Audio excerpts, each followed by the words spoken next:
बच्चों, मैं प्रवीण कुमार झा आपको कैरियर नेशन इंस्टीट्यूट के चैनल पे फिर से एक बार स्वागत करता हूं। बच्चों, JEE mains problem solution series का ये अगला क्वेश्चन है। ये क्वेश्चन डेफिनेट इंटीग्रल का क्वेश्चन है, आसान क्वेश्चन है, केवल और केवल डेफिनेट इंटीग्रल्स की प्रॉपर्टीज़ के मैनिपुलेशंस पे है। ठीक है ना।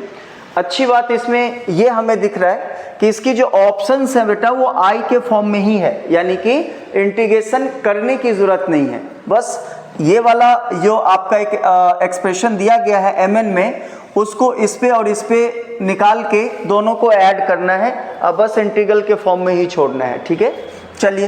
तो इसमें आपको क्या कह रहा है बेटा कि एक इंटीग्रल है m, में, है ना, जो डेफिनेट 0 से 1 तक लिमिट लगाया गया है a⁻m-1 इंटू 1 - a के पावर n-1, यानी जो वैल्यू mn का यहाँ आएगा वही आपको यहाँ पे सेट कर देना है। ठीक है ना, वो आपका उस mn के उस वैल्यू का इंटीग्रल बन जाएगा। तो यहाँ पे आपको दो mn के वैल्यू का इंटीग्रल्स बनाना है, एक 913 का, एक 1012 का। तो पहले हम इन दोनों को बना के ऐड कर देंगे, फिर देखेंगे क्या आता है। तो चलिए स्टार्ट करते हैं। तो इसमें क्या क्या गिवन है, तो I of m, n is equal to integration of 0 to 1 a to the power m-1। तो अगला फैक्टर 1 - a के पावर n-1 dA।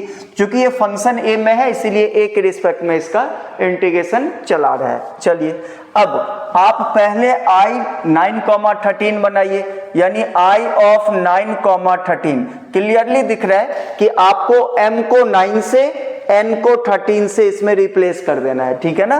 तो चलिए 0 to 1 बेटा m को किससे, m को 9 से, तो 9 रख देंगे तो a के पावर 9 - 1 8 हो जाएगा। 1 - a, m को क्या रखना है 13, तो 13 - 1 12 dA। ये इक्वेशन 1 मान के छोड़ देते हैं। चलिए, तो i ऑफ 9, 13 हमें मिल चुका है। अब i ऑफ 10, 12 निकाल लेते हैं, यानी i ऑफ 10, 12। अब इसमें क्या mn किससे रिप्लेस होगा, यानी m 10 से और n 12 से रिप्लेस होगा।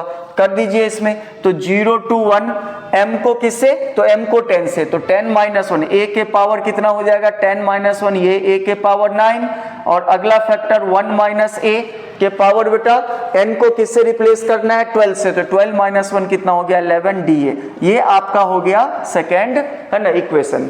यानी कि ये दोनों हमें मिल चुका है इंटीग्रल 9, 13, 10, 12 का। अब इन दोनों का क्या पूछ रहा है बेटा, समेशन क्या, और वो भी रिजल्ट किसमें, i के फॉर्म में ही। तो इन दोनों को हम ऐड कर देते हैं, यानी कि अब आप 1 और 2 को क्या कर दो, ऐड कर दो। तो जब इन दोनों को हम ऐड करेंगे तो integral of 9, 13 plus integral of 10, 12 की वैल्यू कितना हो जाएगा, इंटीग्रल ऑफ 0 to 1 a के पावर 8 1 - a के पावर 12 dA। इसमें ऐड कर देंगे 0 to a कितना, a के 0 to a ने 0 to 1 a के पावर 9 इंटू 1 - a के पावर 11 dA। बेटा इस डेफिनेट इंटीग्रल्स में इसको ऐड करना है। तो आप देखिए, अगर दो डेफिनेट इंटीग्रल्स का लिमिट सेम हो तो ऐड होके वो एक इंटीग्रल बना लेता है, यानी कि 0 to 1 लिमिट के अंदर एक ही इंटीग्रल में हम दोनों को ला सकते हैं। अब कैसे, बस इसको इसमें जोड़ दीजिए। तो जोड़ते हुए हम कॉमन भी निकाल रहे हैं, तो a के पावर 8 और a के पावर 9, तो दोनों को जब जोड़ेंगे तो a के पावर 8 कॉमन आ सकता है।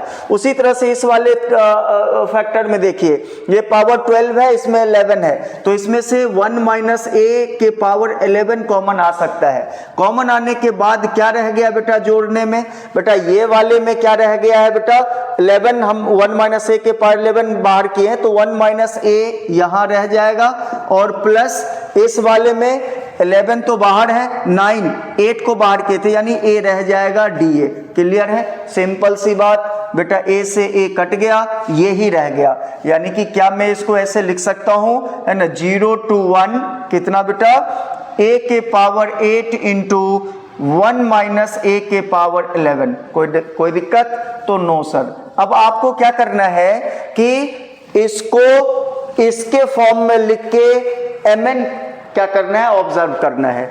तो ये वाला a के पहला वाला फैक्टर में a के पावर m-1 चाहिए, तो क्या मैं इस 8 को 7 - 1 लिख सकता हूं, तो सॉरी इस 8 को हम लोग 9 - 1 लिख सकता हूं, तो हाँ सर ठीक है लिख सकते हैं। अच्छा इस 11 को हम लोग क्या n-1 लिखना है, यानी कि एक बढ़ा के कम कर दो, 12 - 1 लिख सकता हूं, बिल्कुल। अब बताइए जब इसको इससे कंपैरिजन करोगे तो इसकी आई वैल्यू कितना आएगा, तो इसकी आई वैल्यू हमें दिख रहा है बेटा, m की वैल्यू 9 हो जाएगा और n की वैल्यू 12 हो जाएगा, तो ये mn यानी कि 9 12 में i बन जाएगा, तो इसको हम i ऑफ 9,12 लिख पाएंगे। इसी के फॉर्म में हमें आंसर लाना था और ये फर्स्ट ऑप्शन में हमें 9,12 दिख रहा है, ठीक है। तो ये आसान क्वेश्चन है बेटा, इसमें आप बहुत जल्दी बना सकते थे, यानी कि आप जो है ये क्वेश्चन 1 मिनट के अंदर अंदर बना के रख सकते थे, ठीक है। तो यही होता है, कुछ क्वेश्चन आसान, कुछ क्वेश्चन मॉडरेट, कुछ क्वेश्चन टफ। आसान क्वेश्चन से समय सेव करके है ना हम लोग टफ में लगाएंगे, मॉडरेट क्वेश्चन से कुछ समय सेव करके टफ में लगाएंगे, ताकि नंबर ऑफ क्वेश्चंस हम ज़्यादा से ज़्यादा हम अटेम्प्ट कर सके, ठीक है। तो आई होप ये समझ में आया होगा। आज के लिए इतना ही, थैंक यू।